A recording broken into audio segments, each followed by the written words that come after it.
everyone, it's Hadar. Thank you so much for joining me. Today I'm going to talk about a topic that I absolutely love and I think it is so useful and helpful, and that is connected speech. Connected speech is the idea of connecting words together within the same thought group or unit inside the sentence. Let's take, for example, the sentence, "You already know what I think about it." So without connected speech, meaning if I separate the words intentionally or unintentionally sometimes, this is what you're going to hear. You already know what I think about it. And when I connect the words together, this is how it sounds. You already know what I think about it. So this idea of connected speech is not only to help me sound more American, right? It will eventually, because this is how it's spoken, but that is not the purpose. The purpose is that when I connect words together, it is a message that I send that this is a unit within the phrase. And why do we need that? Think of writing an email, sending an email to someone that you care about. And think of you typing out the entire email without breaks, without stops, without spaces. It would be very overwhelming, right? And think as if maybe every word would be underlined.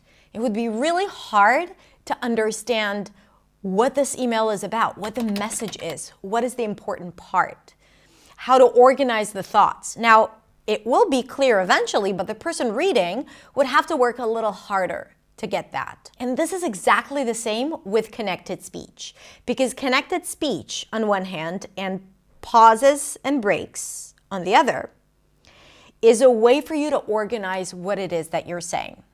And if you separate the words when you speak, it feels like every word is emphasized and the speech is not organized, and it's harder to receive the message. So when you work on connected speech, understand that it's not an accent thing, it's a delivery thing, it's a communication thing. And it will help you organize your thoughts better when you think of connected speech, one. And two, it would help you get to the next stage of what words you want to stress and what words you want to reduce. Now, I have a lot of videos that explain that aspect of stress and reductions and all of that, so I'm going to link to all of those in the description below, because that's not what we're talking about today. We're talking about how to connect the words together. Now, what we're going to do is we're going to look at a bunch of examples and see what people do when they speak, and we're going to analyze it and practice it together. Now, as we go into this exercise, I want you to think of connected speech as if it's a unit within the sentence, like I said, where one word is connected to another. Now, there is a technical aspect on how to do it, and I'm going to cover it today, but this is how I want you to think about it. I want you to think about saying this sentence or phrase without stopping your voice. Because when you don't stop your voice and you keep your voice going, that's what connects the words together. Let's take the phrase, "You missed your train." You missed your train. If I try to emphasize every word individually, then I won't connect them. You missed your train. But when you try to say it while connecting the words without stopping your voice or breath between those words, that's where the magic happens. Listen, you missed your train. You missed your train, right? I didn't do anything special here. I just didn't pause between each word. And here's the thing. A lot of times people separate the words to be clearer, right? So that they're more understood. Where in fact, what that causes is for people to be less clear. Because then the speech sounds like staccato, instead of legato, which is what English requires in a way. Now, here's the technical aspect of connecting. When you connect to words, you have a few options. Vowel to vowel. You already know, and then we just connect one vowel to another. And sometimes we get intrusive sounds, like in this example right here, you already know. The W sneaks in to help me connect the oo sound with the ah sound. You already know. Or he is the best. He is, right? If I connect those two vowels, he is, you hear a small y sound there. So that's what happens when you connect two vowels together. And sometimes when we connect two words, it could be a consonant that connects with a consonant. Good thing, nice hat. And then we just want to glue those consonants together without adding vowels in between. Sometimes, and that's the easiest case, when you have a vowel and then a consonant. Play with me. Say something. That's pretty easy. And then, and that is my favorite part, sometimes you have a word that ends with a consonant and then another word that starts with a vowel. And what happens here is really interesting, because what happens is that the consonant of the first word becomes the beginning of the next word, right? It connects to the vowel in the next word. For example, all over. All over. So I could say all over and then kind of like stop my breath in between, but all over makes it smoother, makes it sound like it's one word, which is what we want really. She's all over. She's all, right? The Z of is becomes the beginning of all, and the L of all becomes the beginning of over. She's all over. She's all over. So this is the technical aspect of what's happening, but remember that the whole idea is to just keep your voice going as you are saying a certain phrase or part of the sentence. Now let's look at a few examples and see what that sounds like. Rach, come on, I'm not gonna wear any of this. Let's listen to it again. Rach, come on, I'm not gonna wear any of this. Good. So we have Rach, comma. So there is a break. He's not connecting Rach to anything else. Come on. Come on. This is a phrasal verb, and here it's a unit that is connected. The stress is on the second part of the phrasal verb, and in this case, the M of come becomes the beginning of the next word. Come on. Come on. And then he says, I'm not gonna wear, I'm not gonna wear, right? So not only that he connects everything together in this phrase, he's also reducing a lot of things, right? I'm not going to, not gonna wear. I'm not gonna wear. I'm not gonna wear. And then we have any of this, any of this. So any of this is the proper phrase, but the of is reduced to a schwa, He connects the any with a schwa, any, that's the intrusive sound, ya, any, and then this. Any of this, any of this. Let's do it together. Rach, come on. I'm not gonna wear any of this. Let's look at another example. I just don't want to take a photo. A lot of reductions and a lot of connections here. So the phrase is, I just don't want to take a photo. So she's not pronouncing the T in the word just, and that is okay, especially when you connect it to another word that starts with a consonant. You will notice that often people drop the T. Instead of I just don't. Let's listen to it again in a slower speed. I just don't want to take a photo. I just don't wanna.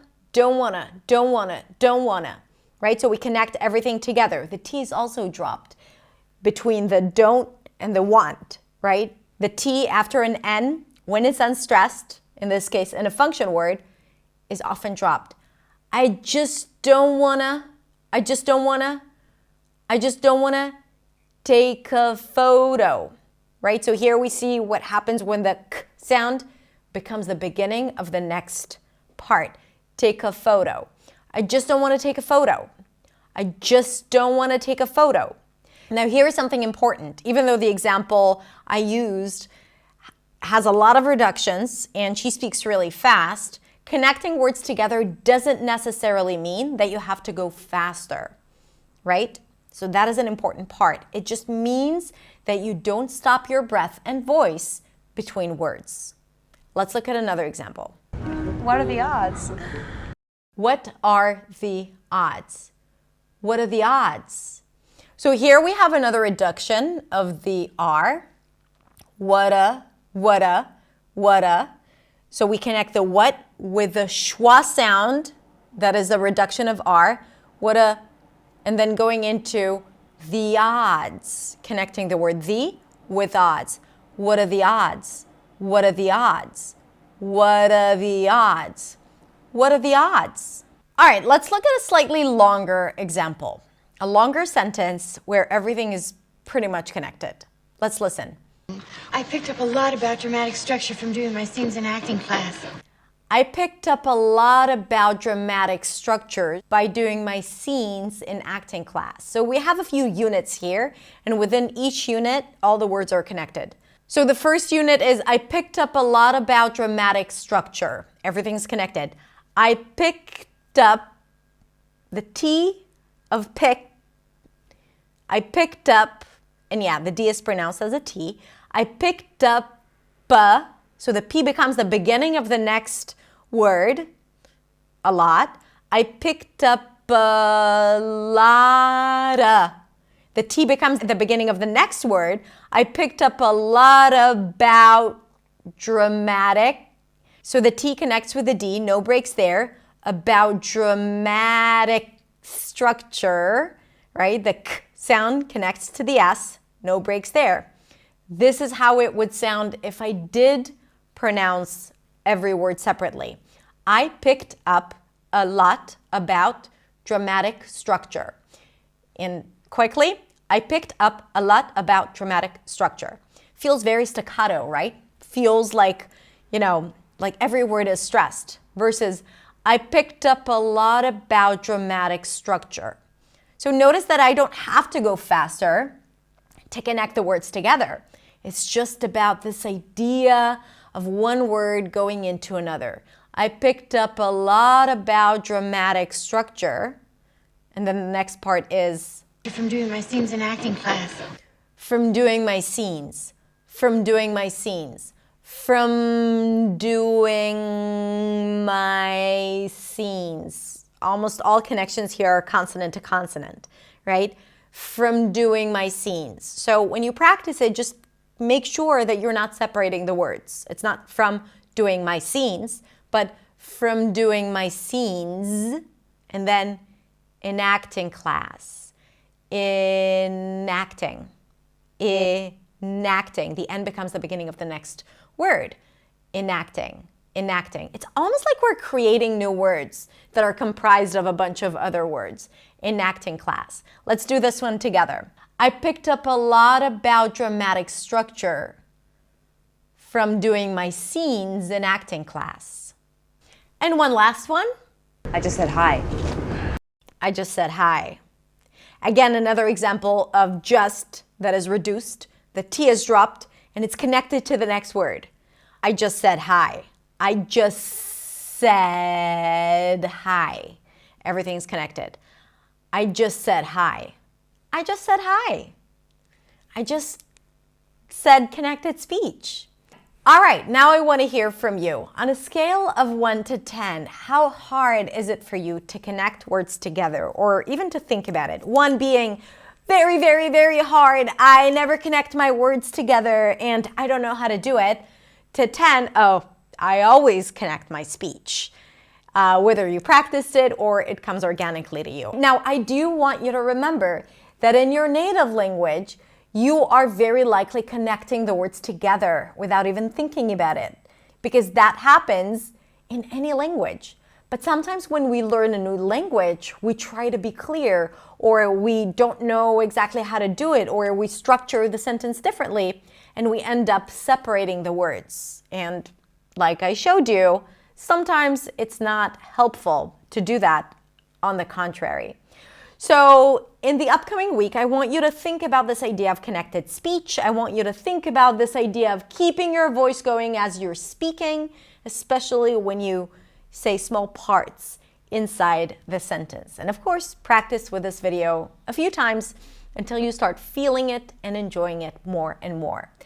Thank you so much for being here. If you don't follow me on my other social channels, then I'm inviting you to do that. We have my podcast, the Influency Podcast. You can listen to it on your favorite podcast platform. I release there 2 episodes a week. You can also sign up for my newsletter to get my weekly lesson to your inbox every single day. along with special things that are happening or events that are happening inside of our community. And you can connect with me on Instagram at hadar.accentsway or TikTok, Hadar Shemesh English, where I share daily fun and helpful content. Have a beautiful, beautiful rest of the day, and I will see you next week in the next video.